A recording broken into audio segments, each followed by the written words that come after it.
میرا جماعت دوست نے کہا کہ قرآن میں اللہ تعالیٰ رسول اللہ صلی اللہ علیہ وسلم خدا سے فریاد کریں گے کہ میری امت نے قرآن کے اوپر سے کچھ ڈال دی. ٹھیک ہے.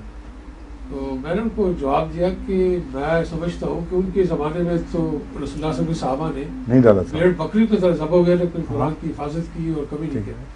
میں نے کہا کہ یہ تو بس مسلم کے زمانے میں ہونا چاہیے کہ وہ فریاد کریں. اب آج کے زمانہ آج کل کا جو زمانہ ہے, کیا میرے جواب دوست ہوں؟ بالکل سر, یہی میں بھی ہمیشہ یہی دیتا ہوں. اگر غلط ہے تو پھر میں بھی غلط دیتا ہوں. بالکل واضح پیشگوئی ہے. اور پھر دوسری جگہ ہے کہ اس کو پارا پارا کر لیا ہے, ٹکڑے بنا دیا ہے, زین, جس کا مطلب یہ ہے کہ کسی نے قرآن کا کوئی معنی لے لیے ہیں, کسی نے دوسرے لے لیے ہیں. قرآن ایک ہے, اس کے باوجود وحدت قائم نہیں رہ سکی اور امت قرآن کے باوجود پارا پارا ہو گئی. یہ جو اہل قرآن ہے سو کالڈ, ان کو میں بتایا کرتا ہوں کہ یہ آیت بھی پڑھ لیا کرو کبھی. تم قرآن کے قائل ہو کہ قرآن کو کیسے چھٹلا سکتے ہو؟ قرآن تو کہتا ہے قرآن خود تم لوگ پارا پارا کر لو گے.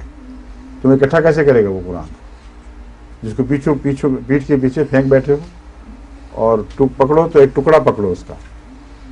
تو قرآن خود ان سب لوگوں کے جو جاہلانہ خیال ہیں ان کا بطلان کرتا ہے, اور یہ آخری زمانے کی بدحالی کی پیشگوئیاں ہیں.